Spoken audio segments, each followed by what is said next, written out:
Welcome to panel 2 of our double panel on feminisms and the posts. The second panel coheres around feminist intentions, invitations, and unimaginaries. I'm Carol Taylor from the University of Bath, and I'll be talking about feminism and quiet activism as interconnection across difference. So in this talk, I want to propose quiet activism as a feminist ecology of practice, through which a focus on the attentive possibilities of educational life can produce openings for more affirmative ways of living in harsh and often debilitating institutional cultures.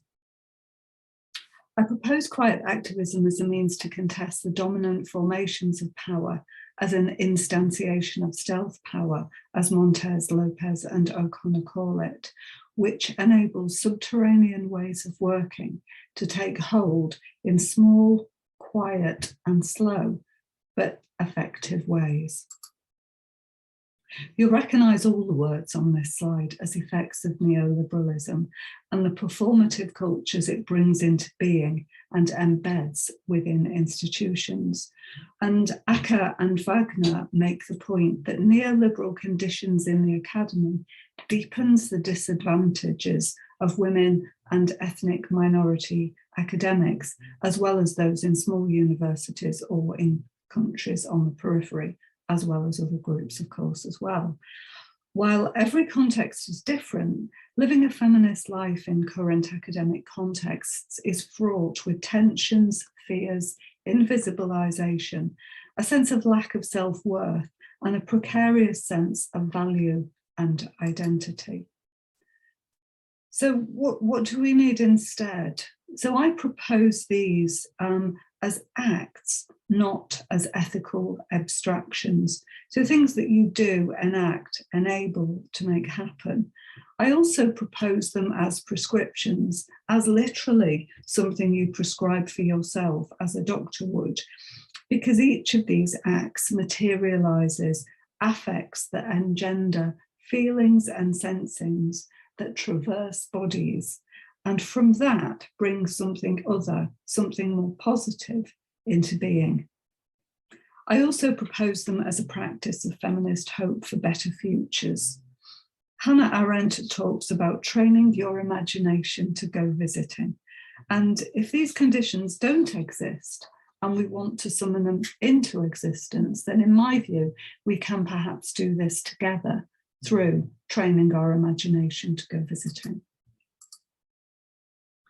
So I'm thinking with these acts, prescriptions, and hopes in relation to 3 questions. The first question, how can we as feminist materialists and post-humanists create more affirmative and hopeful conditions for non-human human relational flourishing? Second question, how can we make the marginalities that we are positioned into and othered into work for us? And 3, what and how can I, and how might you, work towards these conditions for yourself and for others? And these are speculative questions, they're theoretical questions, and they're deeply practical questions. And I'm interested in Elizabeth St. Pierre's idea of a theory-practice orientation. And I'm thinking of that for doing feminist work in the posts, post-humanism, post-qualitative research, to bring about conditions where post-neoliberalism, post-patriarchy, and post-anthropocentrism can become possible.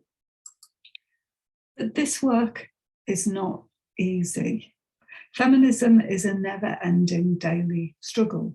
It's a continuing gesture of continual rupture, which sees revolution as daily work, in the words of François Vergès.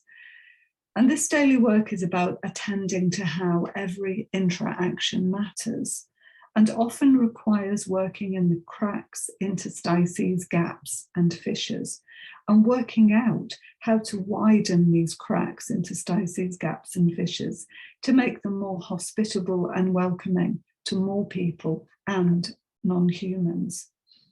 So this is the theory practice space for quiet activism in the posts. It's an ethico-onto-epistemological commitment to the daily work of bringing the conditions we want to prevail into being, time and time and time again, with care and with patience.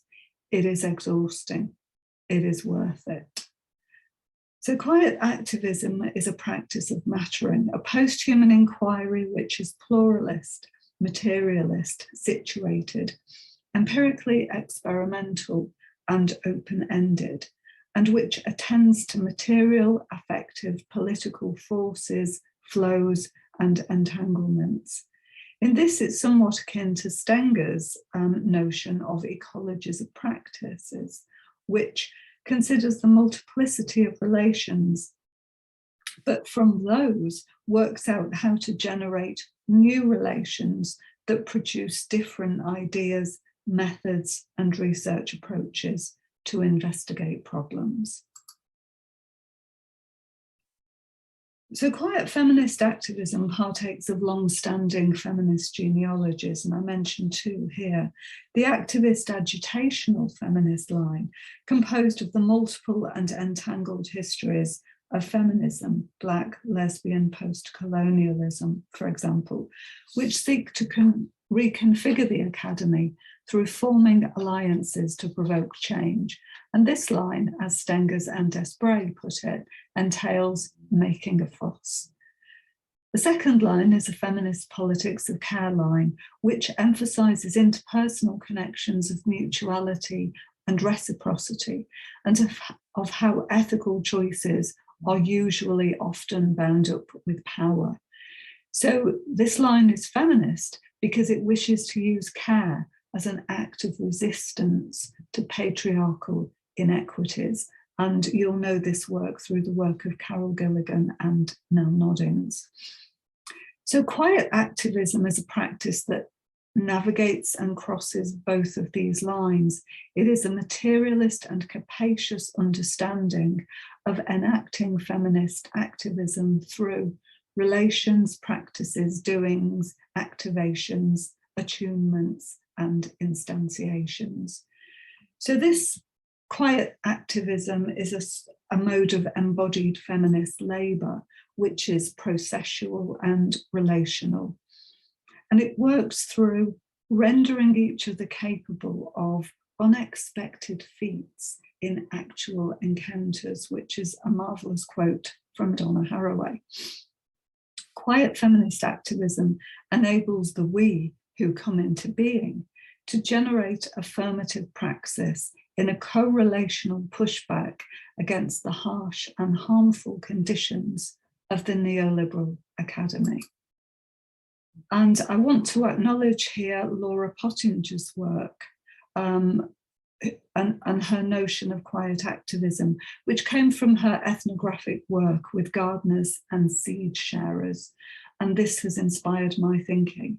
And I haven't got time to go into details now. I've included the reference to her article in the references list on the final slide. In the next 3 slides, I just want to give some very brief examples of how I've been trying to do and enact quiet feminist activism. I'll just mention them here, and then in the session, hopefully we'll get a bit more time to talk about them. So the first one is work I've been doing with Suzanne Gannon. And we've been thinking about love as entangled aimants. And we want to think about how to hail love back into view in higher education pandemic times. And we go on a collaborative search for how love appears and what love can do. So we think about love in learning and teaching, in our work as journal editors, and in our writing collaborations. And that was the chapter that we wrote together out of that. There's also other work that I've been doing with the CG Collective. And this work resulted in a book that came out of a range of interventions undertaken by us in academic conference spaces since 2016. And we occupied conference spaces in ways which problematized disciplined practices, expectations, and norms. And we wanted to invite people to think and do conferencing otherwise. The final example is an example of a staff-student lockdown and post-lockdown project in my current university at Bath. And this involved walking and writing together apart and attending to moments and matterings through a post-humanist, post-qualitative collective biography approach. So to bring this together with some thoughts, insights, and wonderings, each of those three examples focuses on small quotidian acts of kindness, connection, and creativity. They're about doing research in the posts as a quiet activism that gains strength from its subversive nature, embodied quietness, and commitment to practical action. And that's a quote from Pottinger. So quiet feminist activism, I want to argue, can expand the work of political contestation and social activism. It affirms the need for a more capacious understanding of human and non-human lives and becomings in classrooms, out of the classrooms, on the streets, and through daily practices of love and care.